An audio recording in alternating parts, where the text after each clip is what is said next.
উজনি অসমত বান বিভীষিকাৰ সময়ত সম্পূৰ্ণ বিপৰীত ছবি দেখিবলৈ পোৱা গৈছে নামনি অসমত। আৰু বৰষুণ নোহোৱাৰ কাৰণে এতিয়া খৰাং বতৰত আমাৰ এইখিনি জেগা এনে ওখ জেগা, ইয়াৰ জলসিঞ্চনৰো তাৰমানে হেৰি নাই,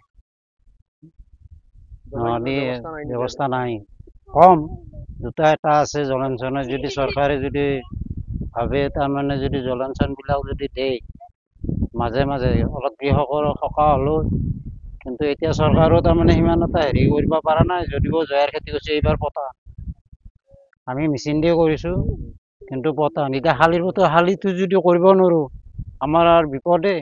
বৰষুণৰ অভাৱত খেতিপথাৰত মেলিছে চিৰালফাট, মূৰে কপালে হাত দিবলগীয়া হৈছে কৃষকসকলে। মোকালমোৱা অঞ্চলৰ ধাননি পথাৰসমূহতো একেই পৰিৱেশ। উৎকট গৰমৰ লগতে বৰষুণৰ অভাৱত জ্বলি পুৰি শুকাই গৈছে ধাননি পথাৰ।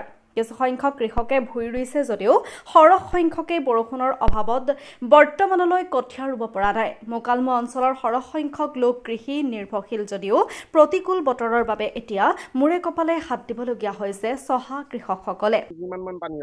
আগতেতো ইয়াত বহুত পানী হয়, এককাল পানী হয়, এইবিলাক চব শুকাই আছে জেগাবিলাক। এতিয়া বৰ্তমান শুকাই আছে জেগাবিলাক, পানীয়ে নাই। এতিয়া যিবিলাক ৰুইছে এইবিলাকো শুকাই গ'ল গোটাই। এইখিনি অঞ্চলৰ বেছিভাগ মানুহ কৃষিৰ ওপৰত নিৰ্ভৰশীল।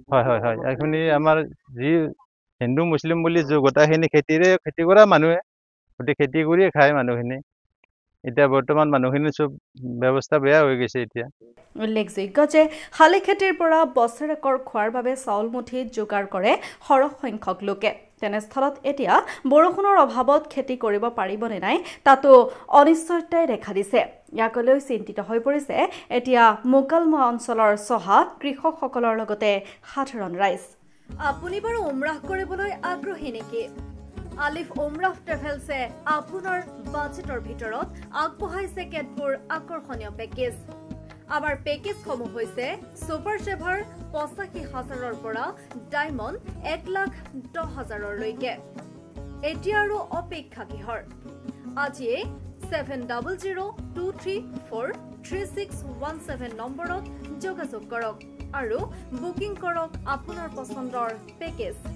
বিশ্বমানৰ সেৱাত অসমৰ ভিতৰত শ্ৰেষ্ঠ আলিফ উমৰাহ ট্ৰেভেলছ।